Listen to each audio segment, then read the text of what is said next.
कि भगवा संविधान नहीं, देश का जो संविधान है, जो बाबा साहब भीमराव अम्बेडकर ने बनाया, उसी के हिसाब से हम चल सकते हैं, ये प्रस्तावना है इसमें। 101 दिन तक कोरोना की मार झेलते हुए आंदोलन चला, तो इसने दिखाया कि जो औरतें हैं और जो भारतीय नागरिक है, उसकी ताकत बहुत है। सत्ता को समझ नहीं आई, गोदी मीडिया को भी समझ नहीं आया, सब कुछ करने के बावजूद वो कायम रही अपनी जगह। किसी भी मूवमेंट में इतने बड़े पैमाने पर सड़क पर उतर के नहीं हुआ, तो ये एक बहुत बड़ी मुझे लगता है रिक्लेमिंग इंडिया वाली जो बात है ना, कि हम भारत के लोग हैं, हम भारत के, और हमारा ये दावा है, हम ठोकते हैं दावा अपना। संगठन भी मौजूद थे जिन लोगों ने आके वहाँ प्ले किए, बाकी बातें की, तो बुनियादी तौर पे जो भारत का एक साझी संस्कृति है, उसकी नुमाइंदगी हो रही थी वहाँ। निश्चित तौर पे इसका नेतृत्व मुस्लिम महिलाओं के हाथ था अक्रॉस द कंट्री। मेरे हाथ में एक ट्राइपॉड है, नहीं तो मैं वो किताब लेके दिखाता। मैं भाषा सिंह से रिक्वेस्ट करूंगा कि वो किताब ले अपने हाथ में। शाहीन बाग, आप सब जानती हैं, जो CNRC को लेकर महिलाओं का एक बड़ा आंदोलन हुआ था, जिसकी बात पूरी दुनिया में हुई। तस्वीरों में आप देख सकते हैं, आप रख दीजिए। भाषा सिंह हैं, सीनियर पत्रकार हैं, सोशल एक्टिविस्ट हैं, और भी कई सारे पक्ष हैं जिस पर बात करूंगा, लेकिन अभी बात सिर्फ किताब पर। शाहीन बाग आप सब ने देखा, सुना, सोशल मीडिया पर बहुत ज़्यादा उसकी बातें हुई, मीडिया में बहुत ज़्यादा उसकी बातें हुई।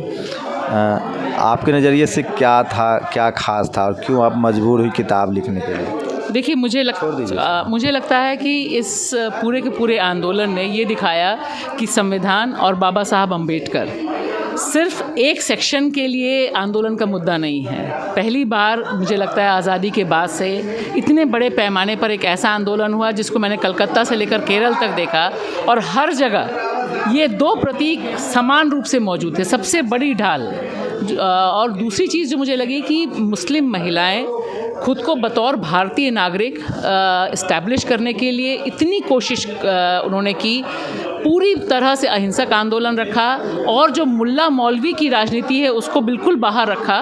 तो ये अपने आप में एक ढंग से नया जो भारत है, जिसमें उसका बुनियादी प्रस्थान बिंदु हमारा संविधान, हमारी प्रस्तावना, हम भारत के लोग, तो ये चीज़ मुझे लगता है कि बहुत अंदर तक छूने वाली। और हर एक महिला, चाहे बुज़ुर्ग हो चाहे नौजवान हो, वो मोदी से डायलॉग कर रही थी। वो बोलती थी कि तुम हमारे पास आओ, हमसे बात करो, हमारी जान, हमने तुम्हें चुना है। तो ये जो सेंस ऑफ इक्वलिटी दिखाई दिया पूरे आंदोलन में, वो मुझे लगता है कि बहुत मार्के की चीज़ थी। इतनी बदनाम करने की कोशिश की गई, हिंसा करने की कोशिश की गई, लेकिन हम औरतों ने, मतलब मुझे ये कहने में बड़ा फ़ख्र लगा कि औरतों की जो ताकत है कि अपने घर के पास, घर वहीं चल रहा है, बच्चे वहीं पढ़ रहे हैं, स्कूल से वहीं आ रहे हैं, खाना खा रहे हैं, तो ये जब एक आंदोलन औरतों के हाथ होता है तो किस तरह से पूरा आंदोलन घर हो जाता है।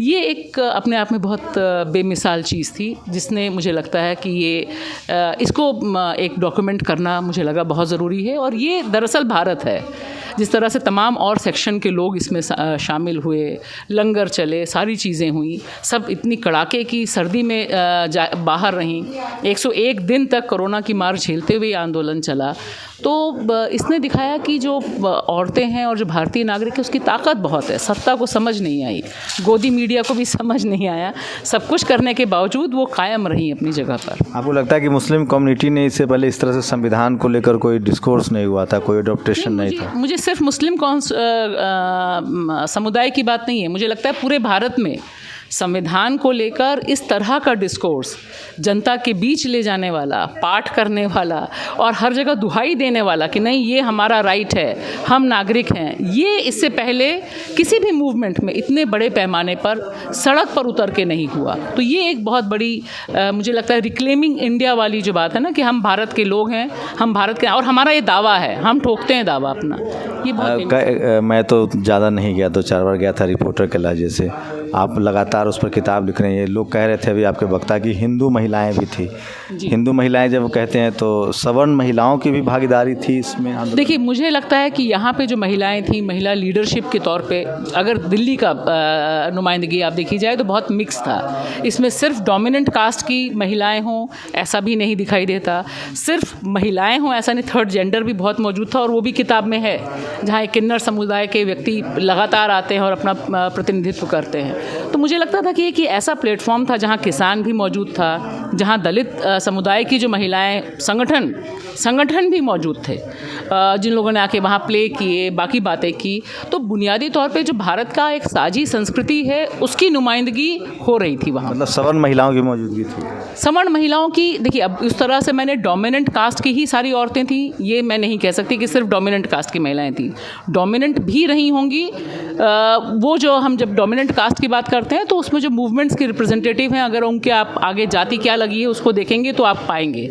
लेकिन डोमिनेंट कास्ट के साथ साथ जो साधारण महिलाएं हैं, जो पिछड़ी महिलाएं हैं, जिनको आप कहिए कि ओबीसी महिलाएं हैं, जिनको आप कहिए कि दलित समाज से आने वाली महिलाएं, वो भी मौजूद थी, जो बहुत बड़े पैमाने पर बिहार में थी। बिहार में कौन था?